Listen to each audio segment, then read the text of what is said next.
Pleasant day to all our friends in retail and allied industries. This is CJ Hassan again, your host and PRA thought leader, and I'm excited to welcome you to the latest episode of Season 6 of PRA's Let's Talk Retail. By the way, this is our 45th episode.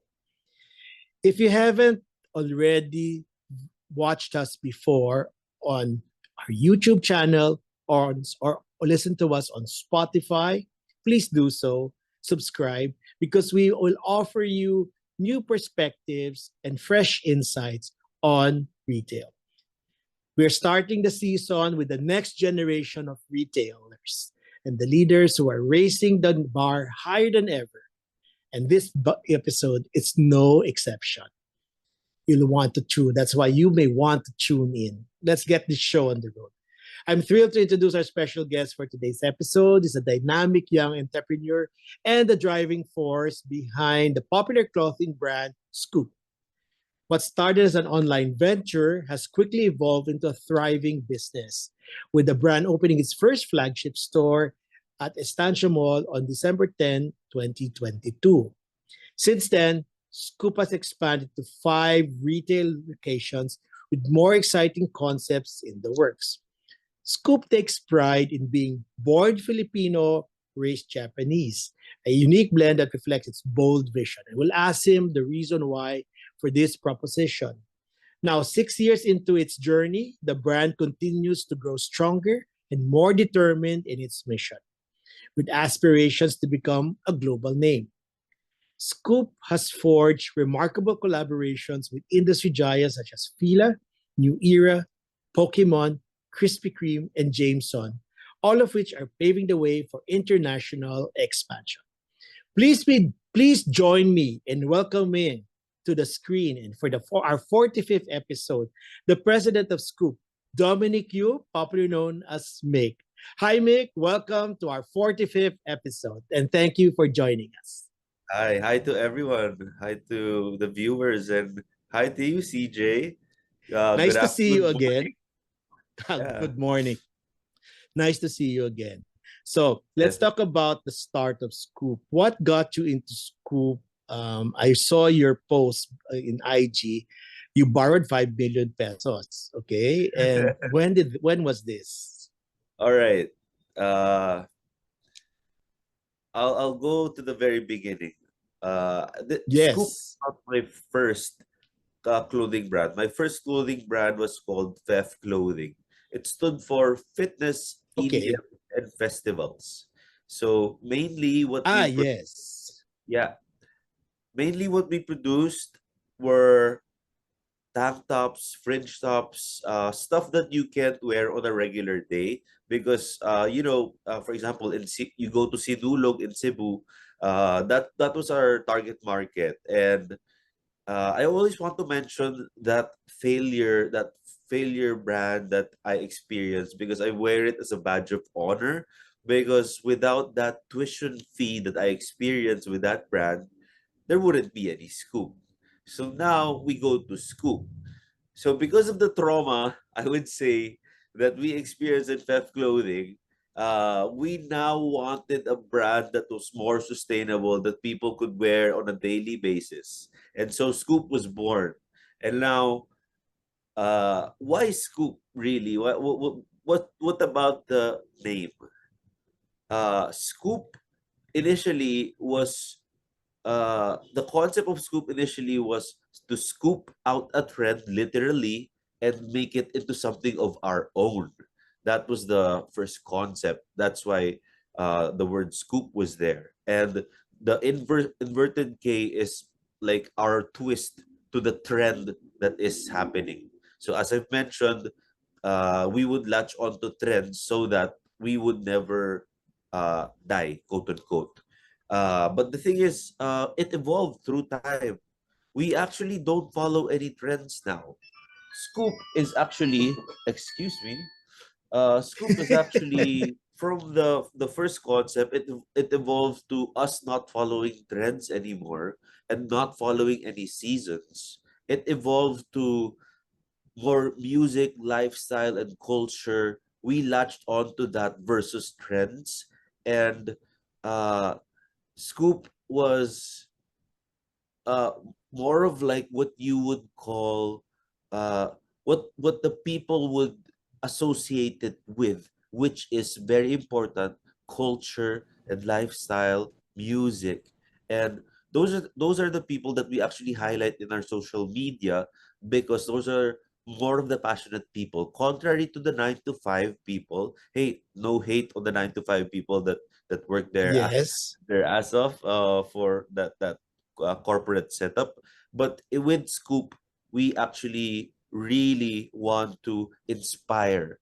Therefore, the tagline, own it with Scoop. Own it means owning your passion, owning your craft. So we do highlight people who are passionate about what they do, people who uh, are sort of not within the 9 to 5. And imagine being a dancer, for example. We shot a uh, dance set yesterday, and uh, this guy made dance his career. And to be thinking about it, like, how would you make dance your career all throughout your life, you know?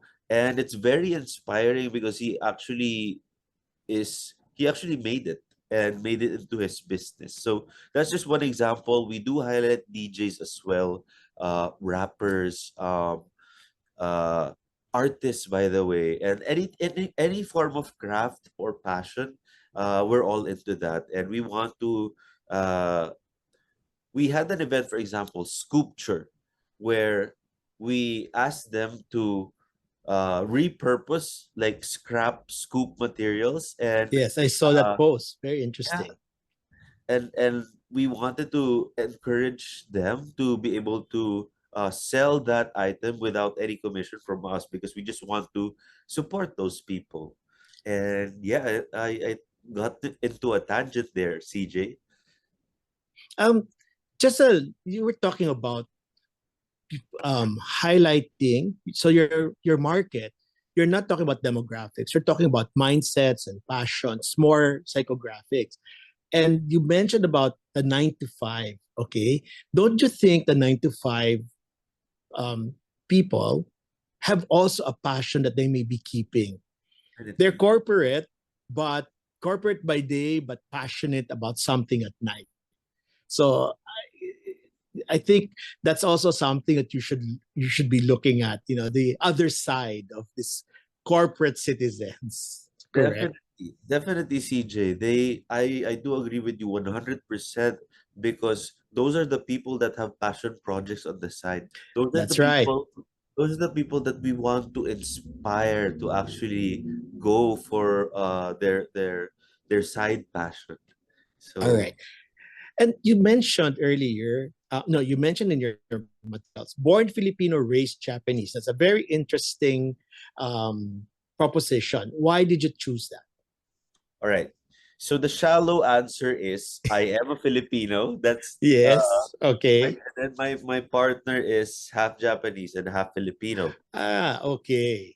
Yeah, that's a But shallow answer. But but is there anything more philosophical about it, or the way it guides your design or your aesthetics? definitely. So, uh, what I want to share is, yes, we are inspired for the Japanese culture, uh, and but then we don't want to get stuck into that. But Okay. from time to time, we do get inspiration from them. And for example, uh, the 'di ba, we say Japanese. So we actually create silhouettes that are Japanese. And like for example, we created a reversible kimono, which is actually a bestseller from us. And yeah, it's not just about the co-founder being Japanese. It's also about the stuff that we create. And uh we highlight everything has a meaning for Scoop. That's one thing that is uh relevant, that I want to say. We want every shirt to have a rationale, a meaning. It's not just because it's pretty, it looks good. We want it to be, all right, this has a dragon because a dragon might mean luck. And this person might feel the luck whenever this person wears the jacket. It's more of an Okay. emotional connection for them. And I, yeah. I was surprised for you. Oh, that's so cool. This is one of Yeah. your earlier collections I had. I couldn't find my Skoop shirt, but this one is from one of your early designs. So, and this is reversible, right? Yes, it is reversible. One So thing there, I'd so I'd there. like I'd like to point out, CJ, that we sort of want to be seen as the people who would create reversible stuff. We have a reversible bag, reversible kimono, reversible bucket hat, and that simply reflects the inverted K of that we have in Scoop logo. So our take on things, on reversing things and inverted things, and yeah, And that's value for money because you buy one and you get two uses, right? exactly. Okay. Let's look at the journey, okay? Your exact date of what exact year of starting was pre-pandemic or So what the company started at 2015, and then the first brand lasted for 3 years, so up until 2018, and then 2018 Scoop was born. okay, lessons, challenges from your 7-year journey to your sixth store. Okay, there's a lot. So I'd like to point out that we started everything online, and Yes. at that point, when we got our first order, I can still remember dancing around and being so happy about it. And my my sentiment was, if I can get one order of a real customer, then I can get 100, then I can get 1,000. And so yeah, we have surpassed uh that goal of ours to have 1,000 orders in a day, and we're still getting more, to be honest with you. And then moving forward, uh let's talk about okay, the the era was, first there was Scoop, and there was online, and what I wanted to do was to look for retail chains that would carry our brand. That was one of my struggles, because I didn't know anyone from Brat Pack, for example, from Toby's Sports, for Right. example. And what I did was, ano pa ba gagawin ko? I would go to the store. Hi, sino ba po pwede ko usapin? Para may clothing brand kasi ako. I would want to uh, collaborate with you guys if ever. So talagang Cold calls. cold calls for these stores. I would talk with the sales associate, the manager, whoever would point me to the right direction uh, for I don't know who, the leasing or the merchandiser that would allow us to be in that store. So that was one struggle, but God is good that we were able to get into retail chains, which we are in partnership still right now. We're present in, I believe, 18 stores of our third party partners. The second one, uh, okay, here's a big one. In 2020, we all know what happened there. Right. Uh, by the way, we had the best year ever in 2019. It was Okay. a profitable year, parang golden era on Facebook. Easy to market on Facebook and Instagram, not as expensive. And then all of a sudden, all right, so we have this good data on 2019. Why not go bigger, expand on 2020, because it just makes sense. And so February, I will not forget this. We were able to raise 5 million pesos to expand for production, for anything, operating expenses and online ad spend. So the thing is, though, as soon as Feb ended, COVID kicked in, Right. and we couldn't liquidate our items, because of course we all know that, for example, you produce 500 pieces. The 500 pieces would go to X amount of stores, and it would be allocated to that. But now you're forced to sell it online. And at the moment where people doesn't really need clothes. And it was really a challenge, more of a, yeah, a challenge rather than a problem. Uh, how to be creative. That was the ano time that you can hook a person and sell the person an item if you are creative with your uh, ad. And that was the formula for us to be able to now navigate the whole of 2020 and COVID. Uh, we also reached out to an international market when I thought that it's not enough here in the Philippines, and we tried to sell to the United States, which, by the way, is really good. We broke even in the United States, but then I realized that it's so expensive to market there, and I don't have a partner there. So that is another struggle a challenge that I experienced. And uh, yeah, as far as like the challenges go, there's your usual finding a proper subcontractor, finding the proper printer, finding the proper fabric mill, for example. Yeah. I noticed you did a tie up with Zenith Financing. Yeah, yeah, yeah. Well, you're not taking on other partners. You're just you say everything is just you and your current shareholders. Plus now you have is that a loan or a? I'm asking the question because how can entrepreneurs expand now? The upcoming entrepreneurs expand. Why do you have a partnership with Zenith Capital? Interesting. Is this equity? Is this venture capital? I have a partnership with Zenith Capital whenever we lack working capital. We don't do it on a regular basis because for the purpose of keeping our operating expenses down. But for everyone out there, if you want to find capital, because that's a entrepreneur struggle, eh? Right. The business will always need capital no matter what.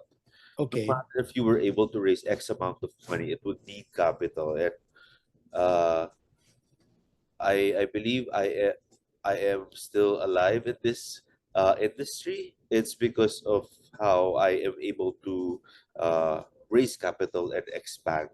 Because I believe if a business is stagnant, that business is about to mature and go down. Uh, yeah. But my question there is, there are banks. I just want to understand. As you said, capital is usually difficult, especially for rising entrepreneurs. Why would you go to a entity like Zenith Capital, which is not a bank, instead of, let's say, going to a bank which has small loans or loans dedicated to SMEs? Very good question. I do have exposure to the bank. That's one thing that I want to share. Uh, but there will be number one that when you approach the bank, they request so many papers. All right. Okay. That's a struggle. I mean, for me, it's not a struggle anymore because the papers are readily available. Right. But if I were talking to someone who would want to start getting a loan from the bank, uh, it will be really hard because they would ask for audited financial statements. Uh, Right. basically, rip apart your engine, your business engine, and see what's there. Okay. And it's not necessarily guaranteed, even if you have collateral to give, it's not guaranteed to get from the bank. But then I favor the bank right now. Right now, I am in good terms with them, and I would want to maintain a good relationship with them moving forward. I have never bounced a check. I have never not paid anyone, and yeah. And for rents, my friend from Zenith, uh, I would ask them, I would go to them whenever I need it in 2 days, for example, in 3 days. Oh, okay. So quick bridge financing, as they would say. Yeah. Okay. So that's a so let's go back to your key learnings. Okay. So the challenges not only from supplier side, but also from you started to open stores. So you move from offline to online. What were the key challenges of moving from offline to online? From online to offline, sorry, from online to offline. To brick and mortar, as they would say. Okay. You have 6 stores in by diverse areas, if I may Yeah. say so. I have a I have a hell story to tell you, CJ. Yes, come. Let's Yeah. do. Um, so first, the number one struggle would be who would be the contractor that would put up your store. That's Okay, number uh it's kind of hard to look for a contractor that you would trust because it's all words in the start. You wouldn't know how they would perform. you can trust. Okay, that's the key Yeah, word. All that's why right. you can trust exactly. Okay, Regardless of how many big brands they have served, And yeah, I found a contractor. I'd rather not say the of contractor. course. Yes. And CJ, I remember we planned a grand opening on the same day of our soft opening. All right. And you know what happened? The store was 50% built during the grand opening. It Oh, wasn't, the contractor did not push uh, with getting this done at a certain date. But they kept on promising us that yes, kaya yan. Oo, kaya yan. So kami, nagtiwala kami. Umabot sa point, CJ, that on the grand opening, nakakahiya. All of the investors were there, the friends, the community, the fans. They saw the store. It was 50% built. I remember getting a scraper. It was 3 p.m. The opening was 7 p.m. I got a scraper to put the morale of people. I started to help and make it as presentable as possible, but not to 100%, of course, so that people will get a nice experience. And it's just so funny. So lesson learned: never ever plan a grand opening with your soft opening. watch your timelines in relation to your fit out. No, but let's bring it back. That's the story of contractors. This is not the first time I've heard uh, the the woes of finding a good contractor. Why is that so? Are there too many projects out there, or contractors are biting more than they can chew? I need your thoughts on that one. I have, first of all, I had no experience in contractor, getting a contractor. Uh, I had no experience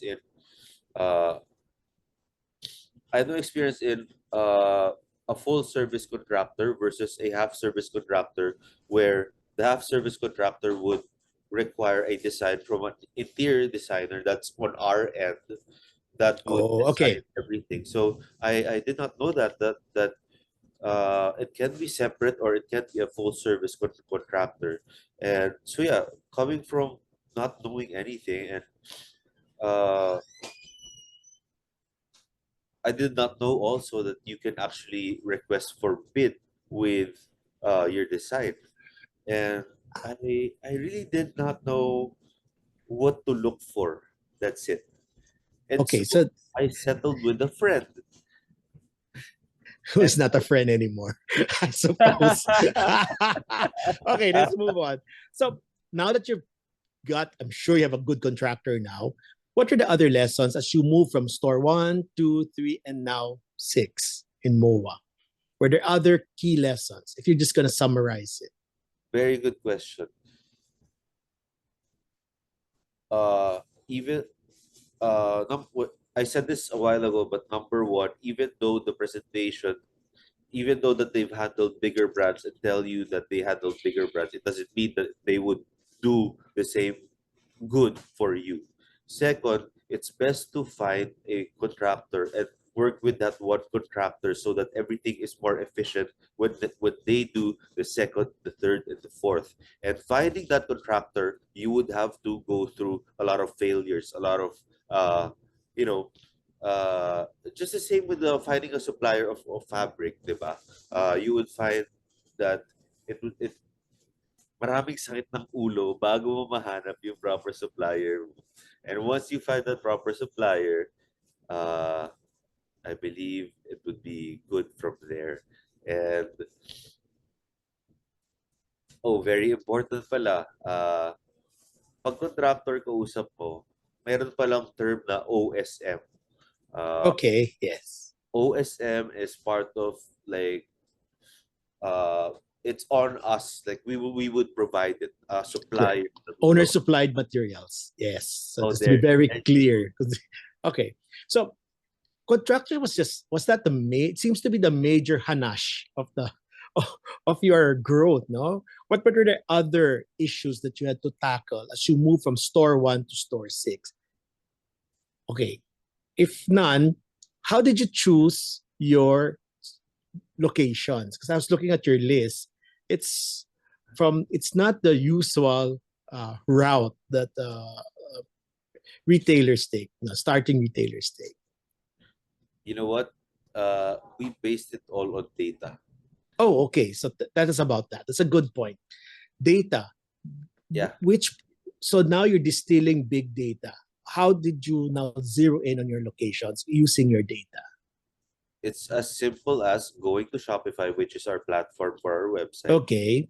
And looking at the places where people are, where the community is placed at. For example, we are selling really good in Ayala Alabang Town Center because a lot of people are placed there, are Right. there, our community.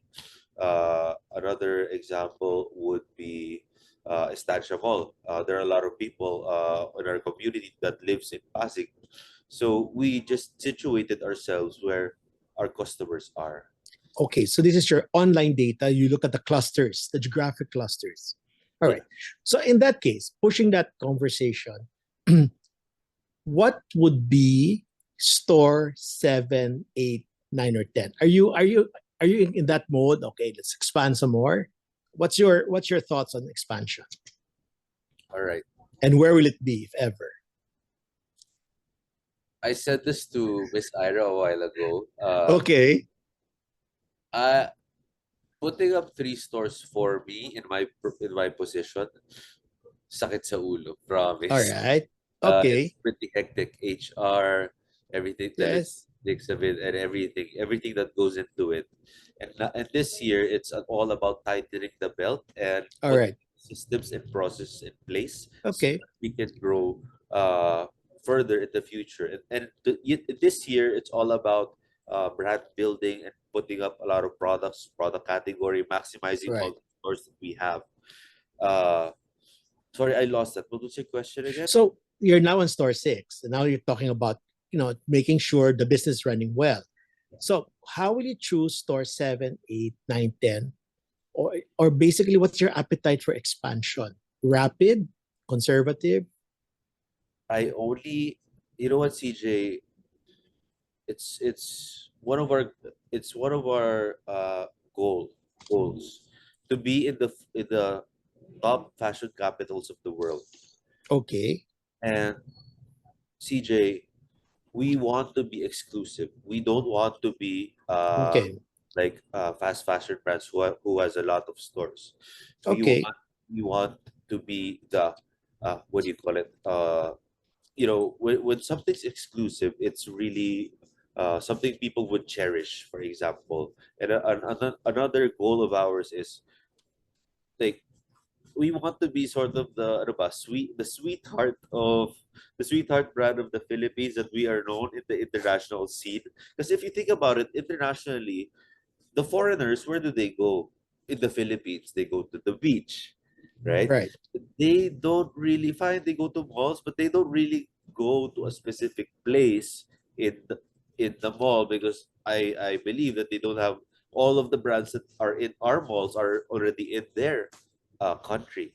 So I I plan and dream to be that brand where I experienced the same thing when I went to Japan, that I went to the store called Supreme, the store called Yes. Human Made, and got to experience in a five.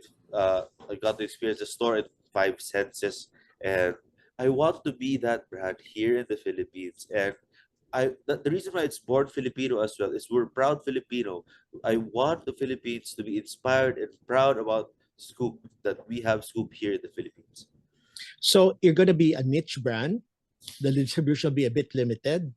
Okay. But with impact for the shopper. All right. Now, you run a Scoop community of not but 100,000 strong, depending on which platform you're in. Can you share your insights on what is that Scoop community? What are their, could you describe that market that you're talking to? What are your insights on how they behave? What are their aspirations? What they look for, so that you know who is that Scoop, who is that Scooper, or who is that Scoop Yeah, person? Okay. yeah. There are a lot. You know, our price points are not necessarily Filipino friendly, right? Yes, it's on the high side, if I may say Yeah, so. it's not a high side. So there are people that would mag-iipon, yung Yes, behavior nila, mag-iipon for them to be able to buy the product. That's correct. one. Second, since we have three tiers of our price points, we have the people who are digital natives, of course, people who Right. go on TikTok, go on Instagram, uh, and and yeah, go to malls. So those are the people that know of us with our Instagram and Facebook platform, and that would buy from us in the physical stores. Because our sales right now is actually 10% online only and 90% in physical stores, which is Okay. very actually interesting for us because apparently what we asked, the insight there was they would really like to feel the fabric first because it's actually expensive. Uh, Okay. yeah, and another thing about our market is they really embody what it with Scoop. It's so they because we never restock any item, right?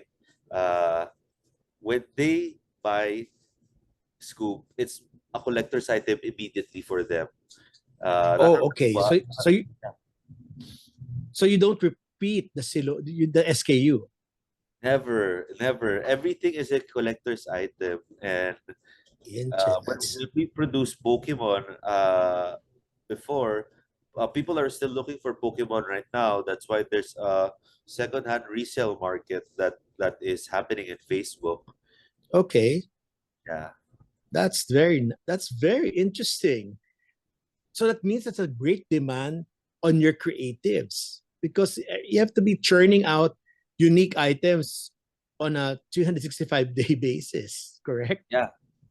That's actually that what we always say, CJ, that creativity is a work in progress in school. It's kind of hard to top what you just did and then go from there. But our creatives team is really good. That's why we take 6 months for us to be able to release a collection, even because we value creativity and detail and Okay. quality. Let me backpedal a bit on the your next physical store. So store 7, 8, where does your data say it should be? Just so those our friends in the mall industry. Okay. Sure. 7, Uh, 8, 9. Okay. And when will that be? Pampanga and Cebu, definitely. Attention, mall developers. Yes, Okay. please. Hi. I Pamp- made the rule that I won't put up any stores this year and tightening up the belt. But then if there's an opportunity with the people with those two, I would definitely get it. okay, let's call some friends out there. Pampanga and Cebu. You know who you are, my friends in the mall industry. All right. Uh, question: foot traffic quality or foot traffic quantity? Ah, Since we're talking about the malls. Hey, it's all about quality. Quality. All right. Foot traffic quality. Yeah, quality. All right. Let's go back to your so to your Skoop community. So you're not, is there any age group you're talking to, or you're an ageless? It it goes across age groups. Baby boomers like me will like Skoop. Like the Gen Zs, of course, will love it. Is that Yeah, we have so CJ, it's we more have Gen Alpha, we have Gen Z, we have millennials, we have baby boomers. okay. But what's their common trait? What is it about them? How does their heart and their how does their heart or their mind go? How would you describe them in about 2 or 3 words? All right, it's different per category. Can I Yeah, answer 3 words? sure.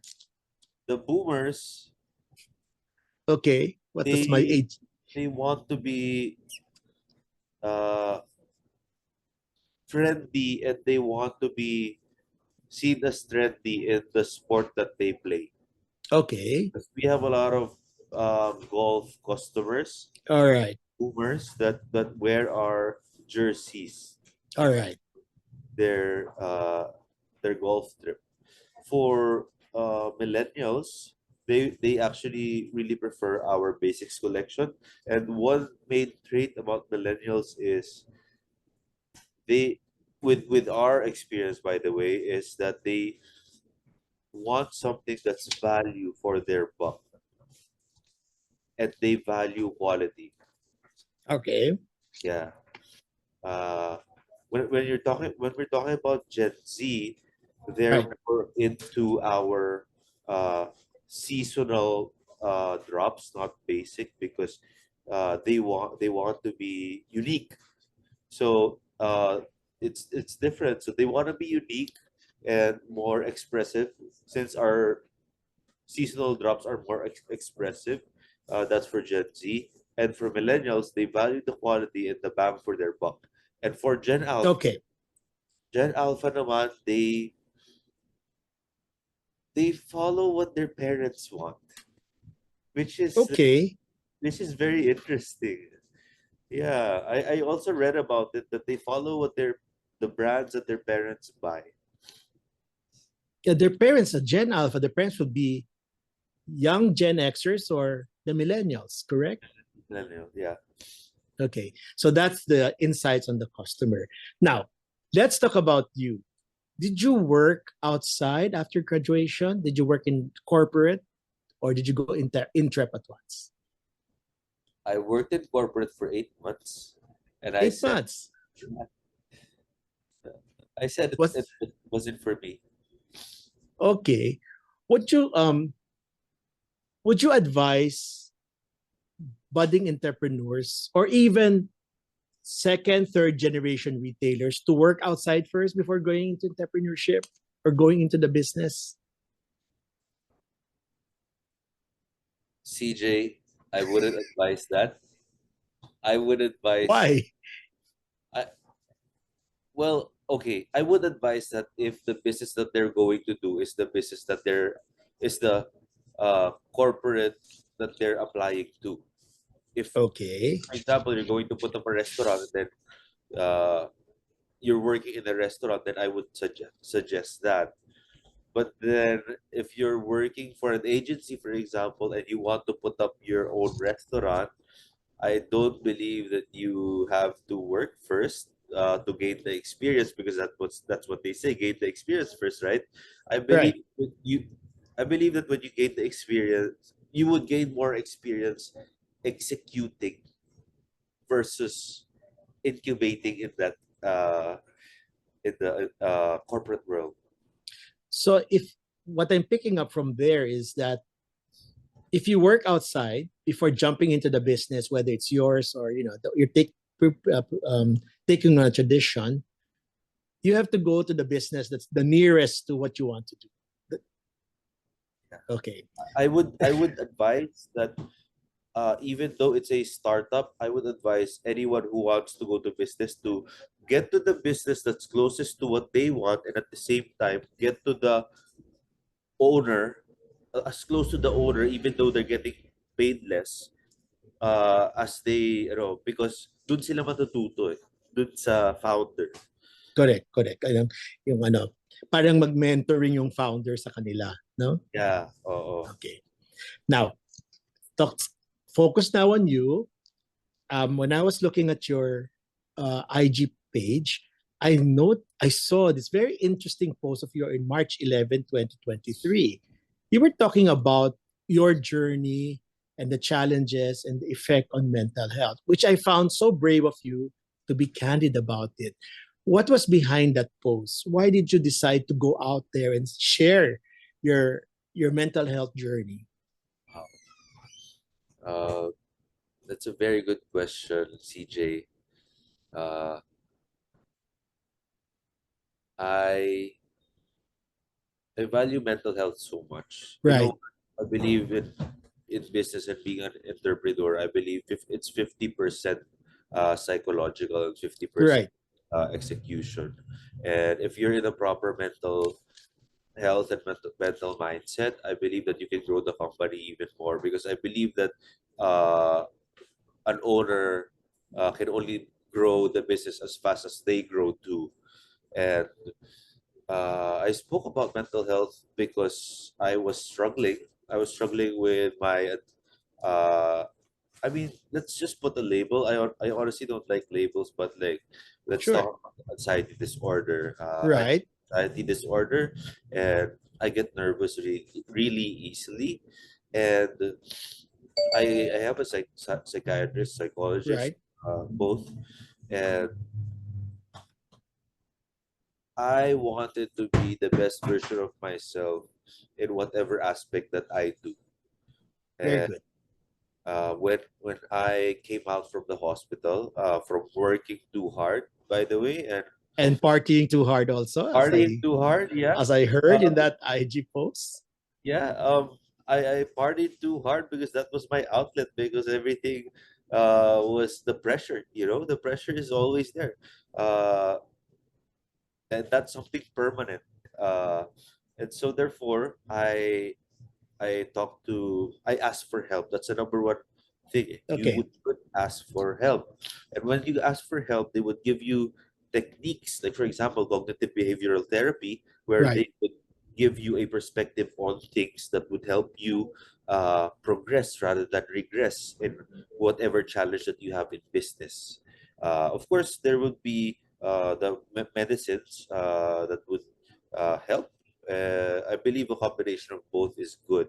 So the main reason why I talked about mental health is I want to share my experience. I want to Right. give out value. I want to be vulnerable and be outside of my comfort zone and actually try to help out. That's it. And I really appreciate you sharing this with us here in Let's Talk Retail because, mental health, especially in my generation, was a bit of a was a taboo subject. But now, such a refreshing idea that in your generation and the younger generation, it's talked about and seems to be a very strong point to to work well in whatever endeavor you're doing. I'm looking at your office. It looks like a very fun office. Lots Yeah. of young people. What's your age group there? What's your generations are working there? You know what? We have Boomer, we have Gen Z, we have Gen Alpha.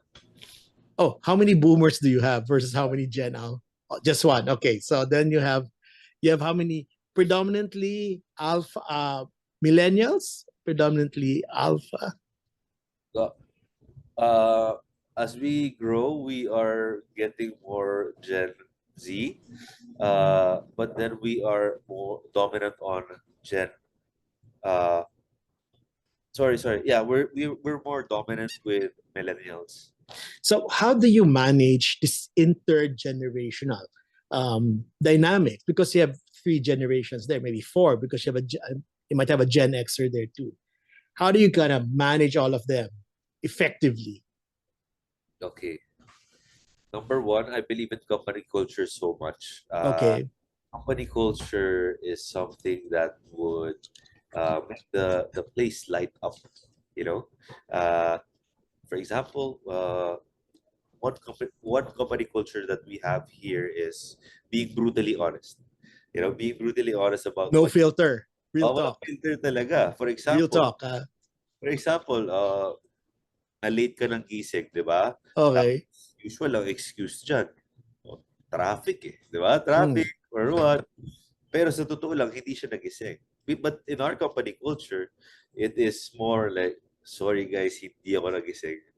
And Okay. that is something that we practice here, no? And yeah, sticking by the company culture, like the camaraderie of eating lunch together. Of course, we always eat lunch together, like them. Okay. Yeah. And Uh, it's an open layout. yeah, it is. Okay, so you eat lunch together. So what else do you do to foster that company culture? Uh, we haven't had a team building so far, but hey, we I don't know if this is okay to say, but like uh, Go. we have fun. We actually drink. I drink with my team uh, Okay, that's fun. after work hours, and Okay. we do a lot of like we play cards, we play beer pong, just to be able to interact with our employees outside of work naman, you know. Okay. So And the other side of you.